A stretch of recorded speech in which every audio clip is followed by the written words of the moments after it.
로마의 감옥에서 에베소 교회 성도들에게 보낸 서신입니다. 초대교회는 에베소 교회뿐만 아니라 대부분의 교회들이 다 로마 정부로부터 외적인 박해, 핍박이 있었고요.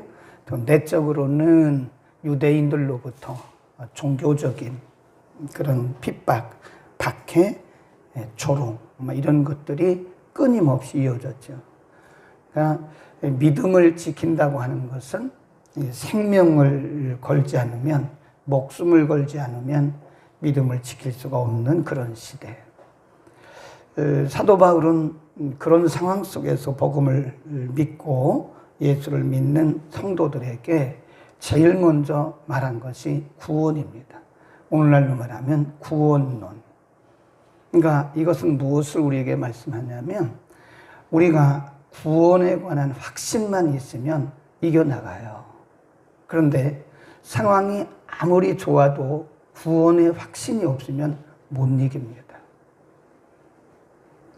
상황이 아무리 어려워도, 우리의 조건이 아무리 힘들어도요, 내가 하나님의 자녀라고 하는, 예수를 믿어서 구원받은 영생의 자녀라고 하는 구원의 확신, 그리고 구원의 감격이 있으면 넉넉히 이겨요. 아무리 핍박을 받고 아무리 상황이 안 좋아도 이길 수 있습니다. 극복할 수 있어요. 그래 지금 사도 바울이 에베소 교회 성도들에게 인간적인 위로하는 게 아닙니다. 인간적으로 위로하는 게 아니라 무엇보다 중요한 것이 구원에 관한 확신이기 때문에 1장에서도 구원에 대한 말씀, 오늘 본문에서도 구원에 대한 말씀. 그러니까 우리가 오늘날 현실적으로 여러 가지 어려움 가운데서 우리가 살고 있잖아요. 상당히 어려운 시대를 우리가 지금 살고 있는데, 그럼에도 불구하고 우리가 흔들리지 않을 수 있는 것은 내가 구원받았다고 하는 구원의 확신입니다.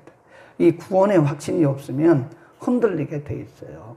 이 세상을 살아가는 성도들의 신앙의 기둥이 뭐냐? 구원의 확신입니다. 이 구원의 확신만 있으면 얼마든지 이겨나갈 수 있다.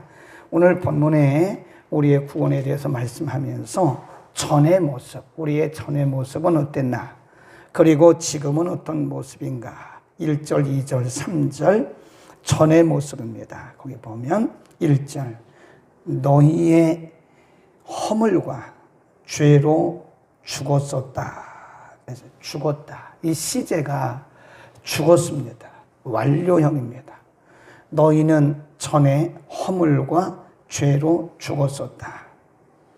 3절, 전에는 우리도 다 그 가운데에서 우리 육체의 욕심을 따라 지내며 육체의 마음에 원하는 것을 하여 다른 이들과 같이 본질상 진노의 자녀다. 1절에서는 죄와 허물로 죽었었다라고 말하고요.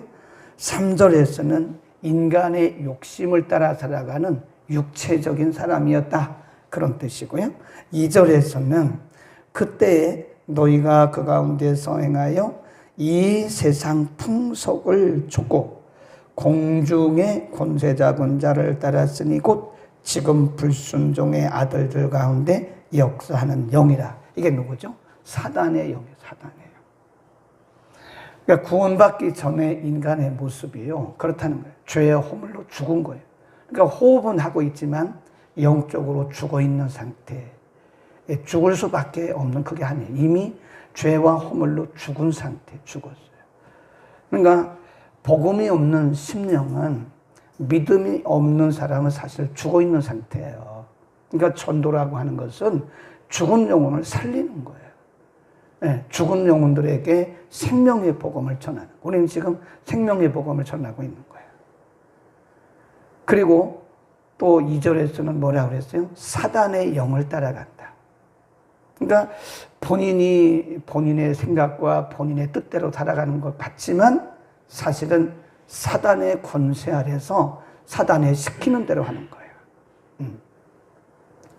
오늘날 사람들이 살아가는, 분명히 그게 뭐라고 했냐면 불순종의 아들들 가운데 역사하고 있는 현재 진행입니다. 악한 영이, 사단의 영이 지금도 불순종의 아들들을 지배하고 있는 거예요. 3절에서는 구원받기 전의 인간의 모습은 육신을 따라 살아가는 본질상 진노의 자녀라고 말해요. 이게 확실하게 불신자들의 모습을 말씀해주고, 우리도 그런 모습이었다. 전에는 우리도 그런 모습이었다. 네. 인간을 하나님께서 만드실 때는 그냥 먹고 살고 입고 여기에 만족하라고 하나님이 우리를 만드신 게 절대 아닙니다. 그럼 뭐 짐승이나 똑같죠. 이 세상에 육신적인 거 먹고 마시고 입고 이런 거로 만족한다면 하나님이 우리를 그렇게 만들지는 않았어요. 하나님께서 우리를 만드실 때는 신령한 하나님을 위한 영적인 것을 위해 살라고 만드셨지 그렇게 만들지는 않았대요. 그러니까 우리가 보면 사람들이 먹고 마시고 이것이 인생의 목표예요. 잘 먹고 잘 살고 성공하고 이게 인생의 목표입니다. 여러분, 우리 믿는 사람들은요, 그 인생의 목표가 아니에요. 그것이 우리의 꿈이 되고 그것이 우리의 기도의 제목이 된다면 우리는 육에 속한 자예요. 우리가 창세기 8장에 보면 노아 시대에 대해서 말씀을 합니다. 그리고 예수님도 마태복음 24장에 보면 창세기의 그 노아 시대의 상황에 대해서 말씀하면서 홍수가 내려서 죽기까지 먹고 마시고 시집가고 장가가는, 그게 뭐예요? 육신적인, 육체적인. 땅의 것만 생각하고 살아가는 거예요. 우리가 그런 사람들이었다는 겁니다. 그런데 4절 맨 앞에 그 빠진 접속사가 하나 있는데 그러나라고 하나 넣어놓으세요. but, 그러나 긍휼에 풍성하신 하나님이 우리를 사랑하신 그 큰 사랑을 인하여 쭉 내려가는데요. 지금 우리의 모습이 어떠냐? 5절입니다. 시작. 허물로 죽은 우리를 그리스도와 함께 살리셨고 너희가 은혜로 구원을 얻은 것이다. 6절. 또 함께 일으키사 그리스도 예수 안에서 함께 하늘에 앉히셨다. 거기 보면 이 두 가지 중요한 하나님의 은혜가 나오는데요. 우리가 원래는 그런 모습이었다. 1절, 2절, 3절에서 우리가 그런 모습이었는데 5절에 보면 하나님께서 우리를 허물로 죽었던 우리를 살리셨다. 살리셨어요. 네. 살리셨고 6절에 보면 그리스도 안에서 예수 안에서 함께 하늘에 앉히셨다. 이게 무슨 말씀이냐? 영생의 자녀가 되게 하셨다. 아멘. 우리가 그렇게 죽었던 사람들인데 그리스도와 함께 우리를 살리셔서 우리를 새로운 영적 신분을 주셨다. 허물로 죽었던 우리를 살리셨다. 우리가 지금 살아있는 상태예요. 네. 죄와 허물로 죽었던, 그리고 사단의 영을 따라서 그렇게 의미 없이 보람 없이 아무런 목적 없이 짐승처럼 육신적인 먹고 마시고 이런 것에 살았던 그런 우리들을 이런 거 다 제거하시고 허물로 죽었던 우리를 그리스도 안에서 살리신 거예요. 아멘. 우리 살아난 거예요. 그리고 6절에서는 하나님 안에서 하늘에 앉는 권세를 이게 영생의 회복입니다. 이런 구원의 감격이 없으면 우리 이 세상을 이겨나갈 수가 없는 거예요. 내가 누군가에 대한 자기 정체성이 없으면 이 시대를 못 이깁니다. 그래서 우리가 어린 아이들에게도 마찬가지고요. 젊은 세대들에게 정체성을 알려줘야 돼요. 내가 누구나를 알려줘야 돼요. 정체성이 없으면 우리 흔들려요. 흔들립니다. 여지없이 흔들립니다. 우리의 직분에 상관없이 흔들리게 돼 있어요. 내가 누군가에 대한. 이 젊은 친구들에게도 믿음 안에서 이 정체성, 하나님의 백성이라고 하는 믿음 안에 살아가는 우리의 정체성, 누군가, 우리 이 기성세대들에게도 믿음의 정체성을 가르쳐 주지 않으면 또 뭐 우리가 가르친다고 되는 건 아니지만 안내는 해줘야 돼요. 성령께서 그들에게 구원의 확신과 믿음의 정체성, 하나님의 자녀로서의 정체성을 갖도록 우리가 안내해주고 기도할 필요는 있는 것이다. 우리는 그런 사람들입니다. 그 다음에 쭉 내려가면 어떻게 우리를 구원하셨나? 4절에 보면 긍휼에 풍성하신 하나님이 우리를 사랑하신 그 큰 뭘 인해서? 사랑을 인해서. 이 구원의 조건이 뭐냐? 우리에게 어떤 공로가 있는 게 절대 아니에요. 우리는 본질상 진노의 자녀지, 우리가 뭐 본질적으로 하나님 앞에 구원받을 만한 조건이나 공로가 이런 게 아무것도 없어요.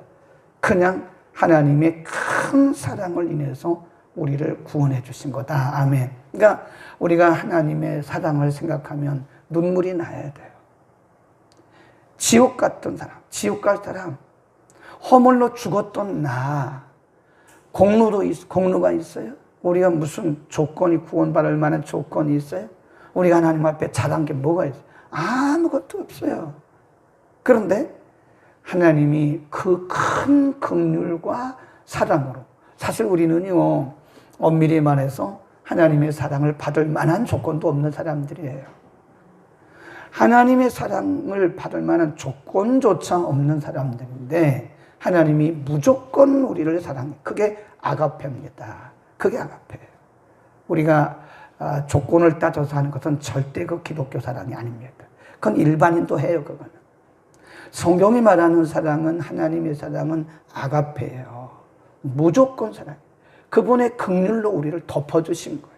아멘. 우리가 구원받은 것도 그분의 긍휼과 큰 사랑을 인한 것. 우리가 쓰임받는 것도 하나님이 우리를 쓰시잖아요.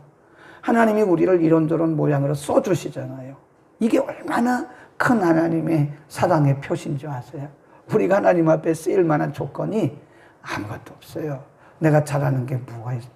우리가 하나님 앞에 쓰임받을 만한 그런 조건과 자격이 아무도 없어요. 저도 마찬가지, 여러분도 마찬가지. 우리가 자격이 있어서 쓰임받는 사람은 없어요. 다 뭡니까? 그분의 그 큰 사랑으로 우리를 구원해 주시고 우리를 써주신 거다. 저는 그렇게 생각해요. 우리 눈에 눈물이 마르면 우리는 사실 생각해 봐야 돼요. 내가 정말 구원의 확신이 있는가? 우리가 사역을 하면서 감격하는 마음으로 사역을 하지 않는다면 우리가 부담스럽다, 힘들다, 어렵다 이런 생각이 든다면 자신의 구원의 문제를 다시 생각해 봐요. 내가 정말 내게 구원의 확신이 있는가? 하시면서도 하나님이 내가 성숙할 때까지 그 일에 대해서 달성된 모습에 대해서 막 책망하시고 지적하시고 이럴 수 있었을 텐데 우리 아버지가 아시면서도 기다리셨구나. 그 생각을 하면 눈물이 나온대요. 근데 그 얘기를 하면서도 눈물을 글썽글썽 하더라고요. 나는 불효자였습니다. 우리 아버지를 속인 사람이었어요. 아버지가 어려운 그 목회자의 생활 속에서도 아들 하나 잘 되게 하려고 그렇게 많은 돈을 빚져가면서 나를 외국까지 유학을 보냈건만 나는 이렇게 불효를 했어요. 그 얘기를 하면서 그때도 울더라고요. 그러니까 아버지를 생각하면 그렇게 눈물이 나온다는 거예요. 그러면서 그 친구가 하는 얘기가 이게 하나님의 사랑인가 봐요. 그러더라고요. 내가 맞다. 하나님이 우리의 탈선된 모습을 다 알고 계신 거예요. 하나님이 기다리신 거예요. 우리가 자랄 때까지 기다리신 거예요.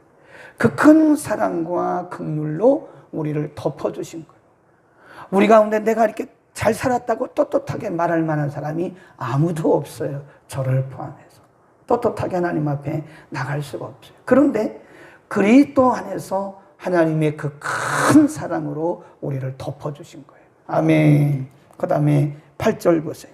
너희가 시작. 너희가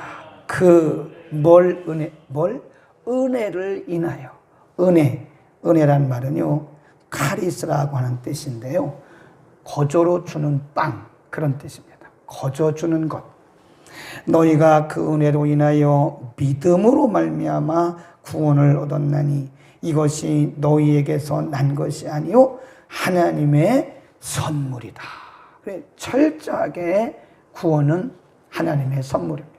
그러니까 가끔 보면요, 우리는 그걸 알미니아니즘 그러는데, 알미니안주의자들은 이 행위를 굉장히 주장합니다. 물론 맞아요. 구원받은 사람들이 아무렇게 살면 안 돼요. 거룩하고 구별되게 살아야 돼요.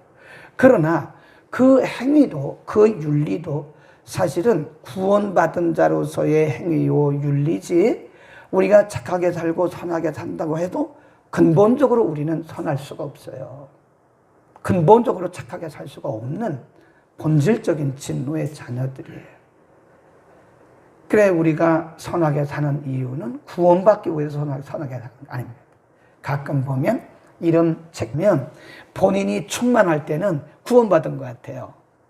그러다가 사람이 어떻게 매번 충만합니까? 살다 보면 은혜가 조금 떨어지기도 했다가 올라가기도 했다가 충만했다가 덜 충만했다, 그런 거지.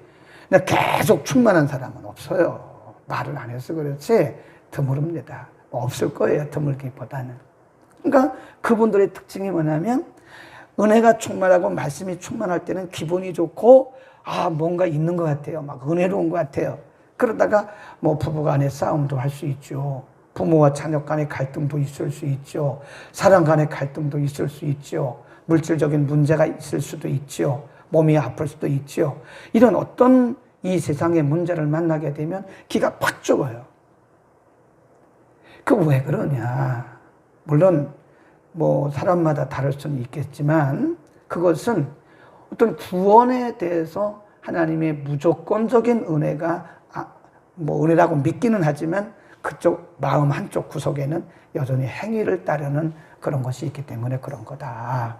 그럼에도 불구하고 하나님의 그 아가페적인 사랑은, 그 크신 긍휼은 우리 가운데 강력하게 흐르고 있다는 사실을 믿기를 바랍니다. 흔들리면 안 됩니다. 자, 마지막 9절에도 한 번 더 말씀하죠. 행위에서 난 것이 아니니 이는 누구든지 뭘 못하게, 자랑하지 못하게. 아무도 자랑할 수가 없어요. 우리의 선행으로 구원받은 게 절대 아니고 하나님의 선물입니다. 선물로 받았는데 우리가 뭐 어떻게 자랑을 합니까? 아무도 구원에 관한 자기를 자랑할 수 없고, 우리를 이렇게 긍휼로 덮으시고 사랑으로 우리를 구원하신 이유가 뭐냐? 목적이 있어요. 7절. 이는 그리스도 안에서 우리에게 자비하심으로써 그 은혜의 지극히 풍성함을 오는 여러 세대에 나타내게 하려, 우리를 통해서 하나님의 은혜를 나타내게 하려 함이고, 10절 함께 읽습니다. 시작. 우리는 그의 만드신 바라 그리스도 예수 안에서 선한 일을 위하여 지으심을 받은 자니, 이 일은 하나님이 전에 예비하사 우리로 그 가운데서 행하게 하려 하심이라. 선한 일, 선한 일. 여기서 말하는 선하다고 하는 것은 우리가 생각하는 그런 윤리적, 도덕적 선을 얘기하는 게 아닙니다. 선한 일을 위하여 우리를 지으셨다. 하나님이 우리를 선한 일을 위하여 구원하셨다. 이 선한 일이란 말이 하나님 보시기에 좋은 걸 얘기하는 거예요. 아무리 윤리적, 도덕적으로 살아도 하나님 보시기에 안 좋으면 그건 선이 아니에요. 예배도 하나님 보시기에 좋은 예배가 있어요. 선한 예배를 할 때. 우리의 기도도 선한 기도를 해야 돼. 우리의 삶도 선하게 살아야 돼. 우리의 물질도 선하게 사용해야 돼. 왜? 우리에게 주신 물질이 악하게 사용되면 구원의 목적과는 지금 탈선되고 있는 거예요. 우리는 선한 모습으로 살아가야 돼. 선하단 말은 하나님의 목적을 이루어드리는, 하나님의 영광을 드러내는 사업을 해도 선하게 사업을 해야 돼요. 선하게. 어떻게 저렇게 찬양을 할 수 있을까? 기가 막히게. 아름다운, 꼭 천국에 갔다 온 그런, 거기 앉아있는 1시간 반이요. 천국의 모습이에요. 천국의 모습. 사람들이 막 너무 감동해. 우리의 삶이 그래야 된다는 거예요. 날마다 우리의 삶이 선해야 돼. 하나님 보시기에 좋아야 되는 거예요. 아멘. 기도하겠습니다. 은혜를 베푸시는 거룩하신 아버지, 오늘도 우리를 주의 전에 불러주시고 우리를 구원하신 하나님의 그 큰 사랑을 다시 한번 확인하게 하시니 감사합니다. 어떤 조건으로도 어떤 공로로도 구원에 이를 수 없고 우리는 본질상 진노의 자녀였다고 말씀합니다. 그러나 하나님의 그 크신 사랑을 인하여 그리스도 예수 안에서 하나님의 자녀된 권세를 허락하시고 하나님 우리의 삶의 방향과 목적이 하나님을 영화롭게 하는 일로 맞춰지도록 은혜 주시니 감사합니다. 언제나 구원받은 하나님의 자녀임을 확신하게 하시고 우리의 자녀됨의 정체성을 가지고 이 세상 살아있는 동안 하나님 보시기 좋은 우리의 인생 되게 하여 주옵소서. 예수 그리스도의 이름으로 기도드립니다. 아멘. 교회 머리가